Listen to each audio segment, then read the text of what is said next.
बहुत पुराने समय की बात है। आर्य देश नामक एक समृद्ध राज्य था। ऊंचे महल, भरे हुए खजाने, विशाल सेना और भय से झुकी हुई प्रजा। इस राज्य का राजा था राजा विक्रमसेन। वो शक्तिशाली था, पर उससे भी अधिक वो अपने अहंकार में डूबा हुआ था। राजा का मानना था कि संसार में सबसे बड़ा सत्य सत्ता है। जो सिंहासन पर बैठा है वही सही है। दरबार में जब भी कोई विद्वान या साधु जीवन, त्याग या सत्य की बात करता, राजा उपहास करता। एक दिन दरबार में चर्चा हुई। महाराज, कहते हैं जंगलों में रहने वाले साधु जीवन का गहरा ज्ञान रखते हैं। राजा ठहाका मारकर हंसा। ज्ञान? जो राज्य नहीं चला सकता वो मुझे क्या सिखाएगा? उसी क्षण राजा ने घोषणा कर दी, यदि कोई साधु मुझे जीवन का सत्य सिखा सके तो मैं उसे सोने में तौल दूंगा, और यदि असफल रहा तो उसे राज्य से निकाल दिया जाएगा। ये घोषणा नगर से निकलकर जंगलों तक पहुंची। घने वन में एक पुराने पीपल के नीचे एक साधु ध्यान में लीन रहता था। न उसके पास धन था, न वैभव, बस शांति, धैर्य और गहरी दृष्टि। जब उसे राजा की चुनौती का पता चला तो उसने आंखें खोली और धीमे स्वर में कहा, जो सत्य चाहता है वो उसे चुनौती नहीं देता, फिर भी जाना होगा। कुछ दिनों बाद वही साधु दरबार में खड़ा था। उसके साधारण वस्त्र और शांत चेहरा देखकर दरबारी हंस पड़े। राजा ने व्यंग्य से कहा, तो तुम हो वो साधु जो मुझे ज्ञान देने आया है? साधु ने शांत भाव से उत्तर दिया, मैं सिखाने नहीं आया महाराज, मैं तो बस ये दिखाने आया हूं कि आप क्या खो चुके हैं। राजा क्रोधित हो उठा। 3 दिन में यदि तुम सत्य न दिखा सके तो दंड मिलेगा। साधु ने सिर झुकाया। सत्य समय नहीं मांगता महाराज, अहंकार मांगता है। अगले दिन साधु ने कहा, यदि सत्य जानना है तो आज सिंहासन छोड़कर मेरे साथ चलना होगा। पूरे दरबार में खलबली मच गई, पर राजा अपने अहंकार में सोच रहा था, देखते हैं ये साधु मुझे क्या सिखाएगा। दोनों नगर की गलियों में पहुंचे। वहां भूखे बच्चे, थकी हुई माताएं और झुके हुए वृद्ध थे। एक बच्चा राजा के पास आया, महाराज, क्या आप मेरे पिता को लौटा सकते हैं? वो भूख से मर गए। राजा चुप रह गया। उसके पास पहली बार कोई उत्तर नहीं था। साधु उसे शमशान ले गया। वहां जलती चिताओं की आग देखकर साधु बोला, यहाँ राजा और भिखारी में कोई अंतर नहीं महाराज। राजा का हृदय कांप गया। तीसरे दिन साधु राजा को एक ऊंची पहाड़ी पर ले गया। नीचे पूरा राज्य फैला हुआ था। राजा गर्व से बोला, देखो, ये मेरा राज्य है। साधु ने शांत स्वर में कहा, अब कल्पना करो कि तुम नहीं हो, ये राज्य फिर भी चलेगा। राजा के चेहरे का रंग उड़ गया। साधु आगे बोला, समस्या ये नहीं कि तुम राजा हो, समस्या ये है कि तुमने खुद को राजा ही समझ लिया।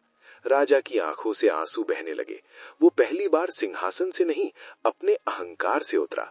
वो साधु के चरणों में गिर पड़ा। आज पहली बार मैं खाली हूं, और शायद यही सत्य है। अगले दिन दरबार भरा था। राजा ने घोषणा की कि आज मेरा दूसरा राज्याभिषेक है। सब चकित थे। राजा बोला, अब मैं शासक नहीं, सेवक बनूंगा। उसने भूखों के लिए भंडार खुलवाए, न्याय को सत्ता से ऊपर रखा और प्रजा को भय से मुक्त किया। साधु चुपचाप नगर छोड़ने लगा। राजा ने पूछा, आप कहां जा रहे हैं? साधु मुस्कुराया, जहां सत्य की जरूरत होगी, और वो भीड़ में विलीन हो गया। राजा समझ चुका था, सच्चा राजा वही है जो पहले खुद को जीत ले, और सच्चा साधु वही है जो कभी रुकता नहीं। ठीक साधु के जाने के बाद भी उसकी बातें राजा के मन में गूंजती रहती थीं, जैसे मौन में कोई आवाज बोल रही हो। राजा विक्रमसेन अब पहले जैसा नहीं रहा। वो प्रातः दरबार से पहले नगर की गलियों में निकल जाता। बिना राज चिन्ह, बिना घोषणा, वो देखता कि लोग कैसे जीते हैं, कैसे दुख सहते हैं, और कैसे छोटी छोटी खुशियों में मुस्कुरा लेते हैं। पहली बार राजा ने समझा कि प्रजा सिर्फ आंकड़ा नहीं, जीवित हृदय है। पर परिवर्तन आसान नहीं होता। कुछ महीनों बाद राज्य के सामंत और सेनापति असंतुष्ट होने लगे। वो आपस में कहने लगे कि राजा कमजोर हो गया है, साधु के प्रभाव में आकर उसने शक्ति ढीली कर दी है। एक रात दरबार में विद्रोह की योजना बनी। राजा को अपदस्थ करने का षड्यंत्र रचा गया। जब ये समाचार राजा तक पहुंचा तो सबको लगा कि अब वो कठोर निर्णय लेगा, जैसा पहले करता था। पर राजा शांत था। उसने अपने मंत्रियों से कहा, यदि मेरा शासन भय पर टिका है तो वो गिरने योग्य ही है। विद्रोह के दिन राजा बिना सेना के सभा में पहुंचा। सामंतों ने तलवारें निकाल ली। राजा ने कहा, यदि तुम मुझे हटाना चाहते हो तो हटाओ, पर पहले ये बताओ, क्या तुम राज्य की सेवा करना चाहते हो या सिर्फ सत्ता भोगना? सभा में सन्नाटा छा गया। उसी क्षण राजा को साधु की आवाज भीतर सुनाई दी, जो स्वयं से नहीं डरता, उसे कोई नहीं हरा सकता। एक एक कर तलवारें नीचे गिरने लगीं। कई सामंतों की आंखों में लज्जा थी। विद्रोह बिना रक्तपात के समाप्त हो गया। उस रात राजा अकेला महल की छत पर बैठा था। आकाश तारों से भरा था। पहली बार उसे लगा, मैं अकेला नहीं हूं। अचानक उसे वही साधु दिखाई दिया, वही शांत चेहरा, वही गहरी आंखें। राजा चौंक गया। आप फिर आ गए? साधु मुस्कुराया। मैं गया ही कब था? राजा की आंखों से आंसू बहने लगे। मैंने बहुत कुछ सीखा, पर अभी भी भय बाकी है।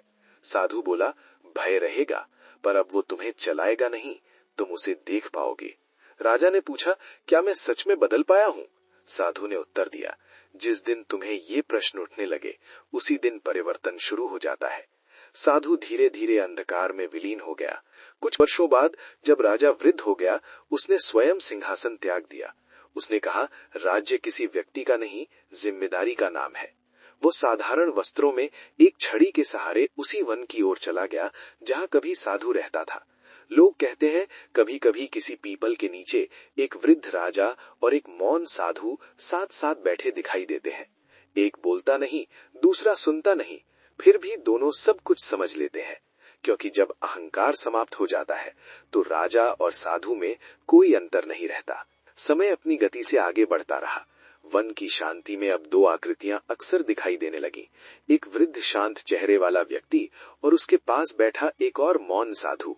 लोग नहीं जानते थे कि उनमें से कौन राजा है और कौन सन्यासी, क्योंकि दोनों के चेहरे पर वही संतुलन था, वही गहराई। वृद्ध राजा अब बहुत कम बोलता था। जब भी बोलता शब्द छोटे होते पर अर्थ गहरा। गांव के लोग अपनी समस्याएं लेकर उसके पास आते। वो समाधान नहीं देता, बस ध्यान से सुनता। और आश्चर्य की बात यह थी कि लोग स्वयं ही उत्तर खोज लेते थे। एक दिन एक युवा आया। आंखों में क्रोध और अपमान की आग थी। उसने कहा, मुझे न्याय चाहिए, मेरे साथ अन्याय हुआ है। वृद्ध राजा ने उसे देखा, फिर पास पड़ी लकड़ी को उठाकर नदी में फेंक दिया। लहरें उठी और कुछ देर में शांत हो गई। राजा बोला, तुम्हारा क्रोध भी ऐसा ही है, यदि इसे फेंक दो तो रास्ता दिखने लगेगा। युवा कुछ देर चुप रहा, फिर पहली बार उसके चेहरे पर हल्की शांति उतरी। धीरे धीरे वो वन एक आश्रम बन गया, बिना किसी नाम के, बिना किसी नियम के। जो आता वो कुछ छोड़ कर जाता, कभी अहंकार, कभी भय, कभी क्रोध। एक शाम वृद्ध राजा अकेला बैठा था। हवा में वही पुरानी परिचित शांति थी। उसने धीमे स्वर में कहा, अब समय निकट है। पीछे से वही साधु प्रकट हुआ। उसकी आंखों में वही करुणा थी। साधु बोला, तुमने अच्छा निभाया। राजा मुस्कुराया, मैंने कुछ नहीं किया, सब अपने आप होता गया। साधु ने सिर हिलाया, यही सबसे बड़ी उपलब्धि है। उस रात वृद्ध राजा ध्यान में बैठा। सांसें धीमी होती गईं, मन बिल्कुल शांत। सुबह जब सूरज निकला तो लोग आए, पर वो वही बैठा था, उसी मुद्रा में, शांत, पूर्ण। चेहरे पर हल्की मुस्कान थी, जैसे कोई लंबी यात्रा पूरी कर ली हो। उस दिन साधु को किसी ने फिर नहीं देखा। कुछ कहते हैं वो कभी था ही नहीं, कुछ कहते हैं वो हर उस क्षण होता है जब कोई व्यक्ति अपने भीतर झांकने का साहस करता है।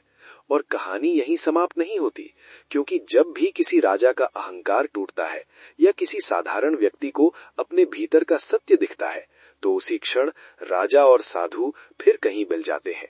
वन में उस दिन के बाद एक अलग सी निस्तब्धता फैल गई थी। लोग आते रहे, पर अब वे प्रश्न कम लाते थे और मौन अधिक।